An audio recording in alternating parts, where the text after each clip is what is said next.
E aí, sejam bem-vindos a mais um vídeo aqui nesse canal. Galera, o Botafogo simplesmente sentou o bambu no PSG, meu amigo. A galera tava falando, que o PSG, não sei o quê, 5-0 na Inter, 4-0 no Atlético de Madrid. Cara, eu vou te dar uma opinião aqui, vou dar uma opinião aqui sobre esse resultado. Antes disso, já se inscreve aí no canal, já deixa o seu like aqui, já compartilha esse vídeo aí, manda pra alguém. E vamos lá, vamos falar do Botafogo e do Mundial. Ontem eu assisti o jogo todo, fui dormir quase 2 horas da manhã, porque o que o Botafogo fez, cara, o que o Botafogo fez, acho que não só a mim, mas surpreendeu a todos. Porque para um time que veio, sei lá, de uma Série B recente, conseguiu chegar na Libertadores, chegar na final, ganhar brasileiro, ganhar tudo, cara, e chegar no Mundial de Clubes e conseguir fazer o que fez contra o PSG, que hoje, na minha opinião, eu acho que não é nem uma questão de você. Acho que você não precisa ser um grande entendedor de futebol para você concluir isso. O PSG hoje é um dos melhores times que tem na Europa, que joga de uma forma consistente, que sabe trabalhar a bola, que sabe jogar em equipe. Depois que saiu Neymar, Messi, Mbappé, toda aquela galera, uma coisa ficou bem clara para você aí, e até pro PSG também. Tipo, não adianta você ter um elenco super estrelado, só com os melhores jogadores do mundo, quando esses mesmos jogadores têm um ego muito inflado. Um cara quer ser maior do que o outro, enfim. Vocês perceberam que o PSG ficou nessa aí por um tempão e não deu em bosta nenhuma. Mas esse é o grande detalhe. Botafogo, voltando a falar do Botafogo. Na verdade, falando sobre o Mundial. Cara, eu tô gostando pra caramba desse modelo de torneio. Acho que vale muito a pena, compensa muito ter isso sempre. Tomara que dure por muitos anos isso daí. Mas uma coisa que tá me pegando muito acima de qualquer resultado de Botafogo, de quem quer que seja, é o seguinte. Cara, para pra pensar. Hoje, a mídia, ela fala muito, né, sobre a discrepância entre os times europeus contra os times brasileiros, etc. Só que assim, não só os brasileiros, mas os times da América do Sul. Cara, vou te falar uma parada. Se você parar pra reparar, se você parar pra prestar atenção mesmo legal, você vai ver que na Europa, e é isso que a gente tá, é isso que eu pelo menos estou conseguindo ver assim com muita clareza nesse mundial aí. Você vai ver que na Europa, os times da Europa, você vai ter ali um Real Madrid, que é muito bom. Você vai ter um PSG, que hoje também tá muito bom. Você vai ter um Barcelona, você vai ter um Bayern de Munique, você vai ter essa galera aí, esses times, que você pode considerar ali, de repente o Bayern talvez não, mas você pode considerar ali que são times de primeiro escalão, de primeira prateleira. Quando você vai ver o resto, cara, Porto, o que o Palmeiras fez com o Porto, o que o Inter Miami fez com o Porto, tipo, começou o jogo ganhando contra o Inter Miami, terminou do jeito que terminou. Pô, você tem Messi do outro lado, não tem como. Mas voltando, Porto, Benfica, quem mais que tá? Atlético de Madrid. Cara, são times que parecem ser muito grandes, muito mais pelo que a mídia fala sobre eles, do que propriamente pela bola que esse time joga. E aí agora é aquela hora, né, de todo mundo dar moral pro Carlinhos. Traz o Real Madrid pra jogar a Série B aqui. É aquilo. E aí uma coisa muito, muito interessante sobre o Mundial, cara, que eu tô achando assim fantástico. Ver o Botafogo ganhando do PSG daquele jeito, te falar uma parada. Tem muito mais a ver, teve muito mais a ver com você, com o Botafogo conseguir resgatar aquele sentimento, tipo assim, caraca, aqui é Brasil, mano. Aqui é Brasil, nós somos penta. Nós somos a maior seleção do mundo. O nosso futebol é o melhor futebol do mundo.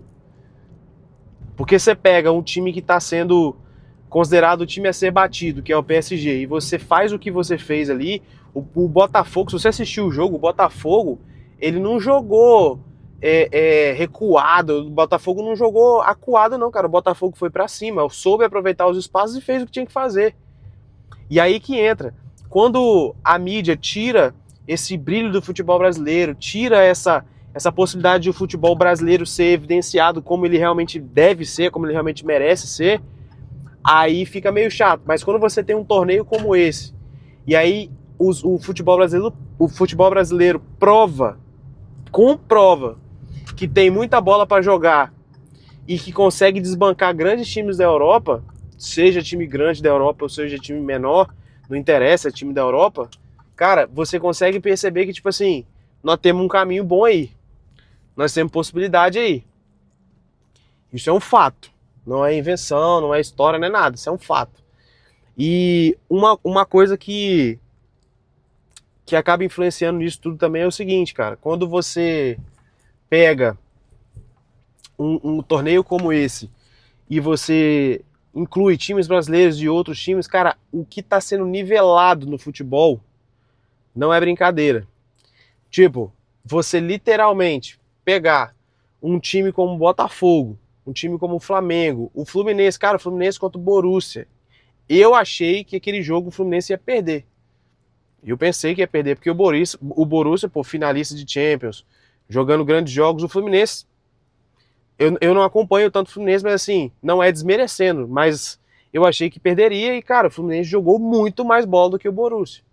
Então, o que está sendo nivelado do futebol vai diretamente atingir aí, vamos colocar assim, a parte geopolítica da coisa. Um exemplo, o FIFA, se você joga FIFA aí no videogame, você vai perceber que o FIFA já faz um tempo que não tem time brasileiro. Você vai perceber que quando tem o time brasileiro, tipo, você vai jogar, sei lá, uma Libertadores, você vai jogar um torneio assim, e aí vai ter lá um time brasileiro para você poder escolher, os times vêm tudo errado, os times vêm tudo bugado.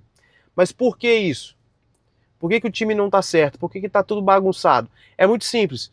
Geopoliticamente falando, dentro do futebol, existe sim, cara, essa possibilidade dos caras quererem tirar essa parada do futebol brasileiro.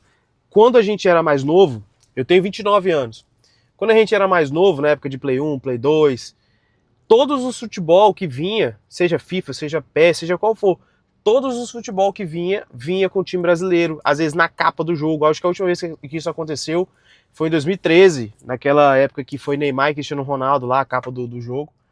Mas sempre teve. E aí, para essa geração de agora, os caras passam a fazer com que as crianças, por exemplo, passem a valorizar ainda mais o futebol de fora do que o nosso próprio futebol. Então você não vê os caras jogando com o time brasileiro no videogame porque é tudo ruim. Você não vê os caras jogando, mesmo que seja na Libertadores, um time brasileiro lá completinho, porque, tipo, tem essa questão. Ah, Zé, você tá falando coisa do sovaco. Cara, não tô. Eu tenho certeza que eu não tô. Descredibilizar o futebol brasileiro da forma como isso está sendo feito é com certeza uma ação geopolítica, cara. Não tem como não ser isso. Não tem como não ser isso. O Brasil é pentacampeão do mundo, meu irmão. O Brasil deveria ser respeitado, por exemplo, igual o Real Madrid é respeitado. O Real Madrid tem 15 Champions League, o Real Madrid tem 9 títulos mundiais. E é respeitado pra caramba. Os caras chegam na frente do Brasil, do Real Madrid, e dá uma segurada às vezes. Porque sabe que, meu irmão, é o Real Madrid. Mas por que isso já não acontece mais tanto com a seleção brasileira, por exemplo? Para pra pensar nisso daí. Mas a grande vantagem que eu tô vendo nesse campeonato mundial é que, por exemplo, você tem Palmeiras, Botafogo, Flamengo e Fluminense. São 4 times brasileiros que estão calando a boca de todo mundo. Então tá tendo ali um nivelar do futebol. O que eu deduzo? E aí é achismo. Mas o que eu deduzo disso? Cara, beleza. Passou esse tempo aí do Mundial de Clubes, enfim. Quando chega no ano que vem e quando chega nos próximos torneios que forem tendo aí, eu acredito que a partir disso passa a ficar um pouco mais democratizado o futebol como um todo. Porque a galera lá sabe que, pô, no Brasil tem time bom. E eu vou te falar a verdade, pô, se isso não fosse verdade, se o futebol brasileiro fosse péssimo realmente assim, o que aconteceria, por exemplo, com esses jogadores que nascem e do nada são vendidos? Estevão, 18 anos, já tá no Chelsea. Vinícius Júnior, vendido cedo. O Neymar foi o único que demorou um pouquinho mais, mas já tinha surgido coisa antes, proposta, enfim. Rodrigo, todos os jogadores brasileiros de hoje, por exemplo, foram vendidos muito cedo. Por quê? Porque é aqui que é a casa, meu irmão. A casa do futebol é aqui. E isso ao meu ver, está sendo cada vez mais comprovado no Mundial de Clubes. Então, parabéns ao Botafogo aí.